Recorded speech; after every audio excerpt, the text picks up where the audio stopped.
traders, we're at a very important inflection point in euro, which is an important inflection point for the whole bull case of the dollar having bottomed. And this is kind of a very important level.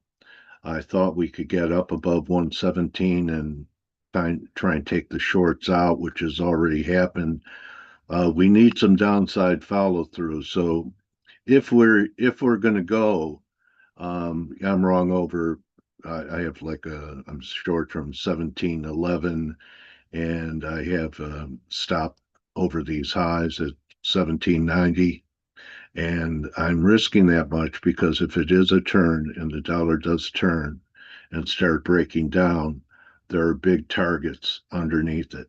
But if we get above 118, that's going to mean 120 is a layup, which means the Dixie is going to make new lows for a third drive. So there were always two options, and now we're at the point in both price and time where the market, the dollar has to dig in its heels and start turning up, or we're going to be setting up for this third drive, which let's see where this wedge line is going to come in. Looks like about 94.70. So good or bad. And this is how I'm positioned. I got short Canada at 88 yesterday up here on this candle and took 25, 28 pips. So far, I have a break even stop there at 88. And I'm short euro with stops well above the market. So if the euro goes, perhaps Canada does as well. It's not as weak as some of the other dollar pairs. And I brought up the yen yesterday, and I thought we'd get a rally back towards 149.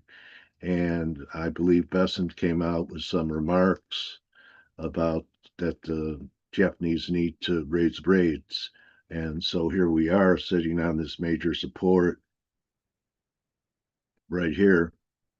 And a breakdown would be ugly. At least 145 would be the case. So can we rally one more time to 49? So far, I feel like I've missed it. So I haven't done anything there in the yen. With the dollar weaker today, you have some follow through buying in gold.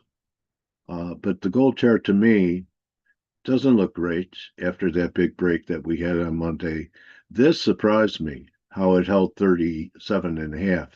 But although this is going to outperform if the dollar is good and gold continues its decline, which it's not even near breakdown levels yet, that's all the way down here at 32.80. But if we're going to start working our way down there and the dollar's going to hold, one of the reasons why I'm probing euro is because I believe there's a potential big trade back to at least 112, but I could actually make case for 110ish, 108, a big level here, 108 and a half. So this could be a huge move to the downside. I still think the market is more bearish a dollar than bullish a dollar. So they've gained confidence on this bounce from 114. It was a nice bounce, but we're either good or bad from here. You could just imagine a little trend line. In fact, why don't I just move the channel to here, and you could see back over 118, it's a breakout. It won't confirm, but it's a breakout, and I'm not going to fight it. So that's what I've done so far today. S&Ps, I was wrong. We have made new highs. Looks like we're charging ahead again today. I just want to make this point, okay? And I've made it for people that have been following me for a long time.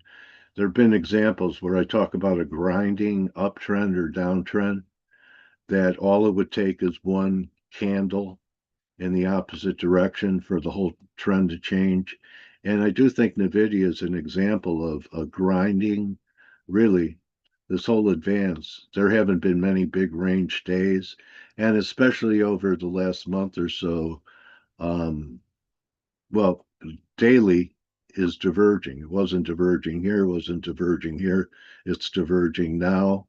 And, the 4 hour, it looks like something, it's just levitating. They have earnings in 2 weeks.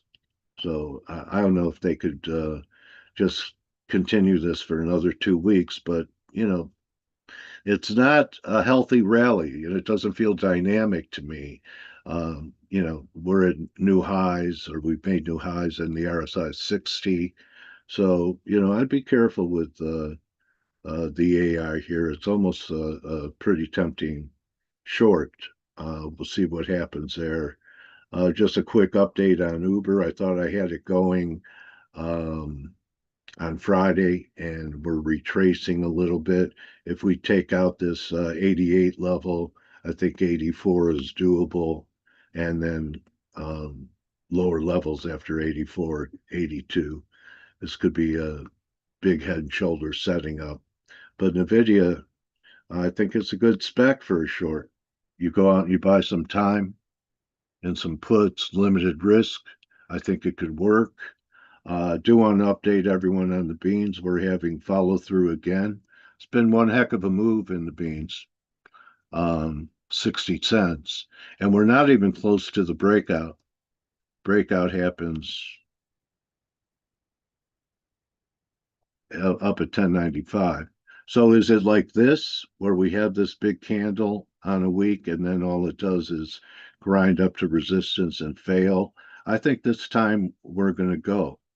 And an analyst I interviewed talked about that a strong dollar was actually more bullish for the grains than a weak dollar.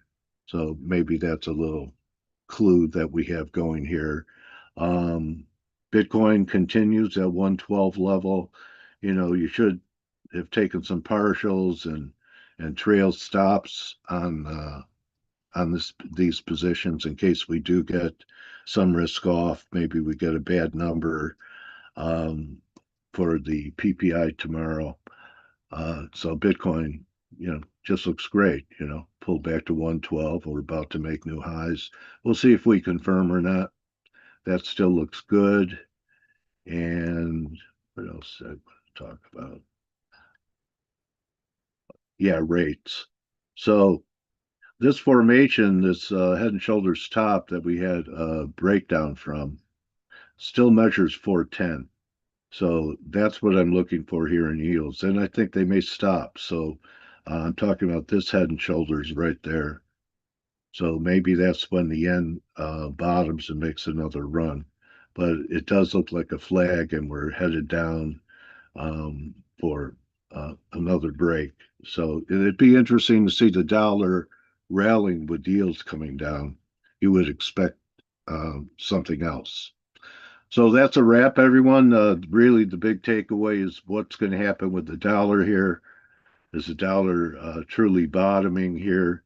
Took out some stops, people that bought the market.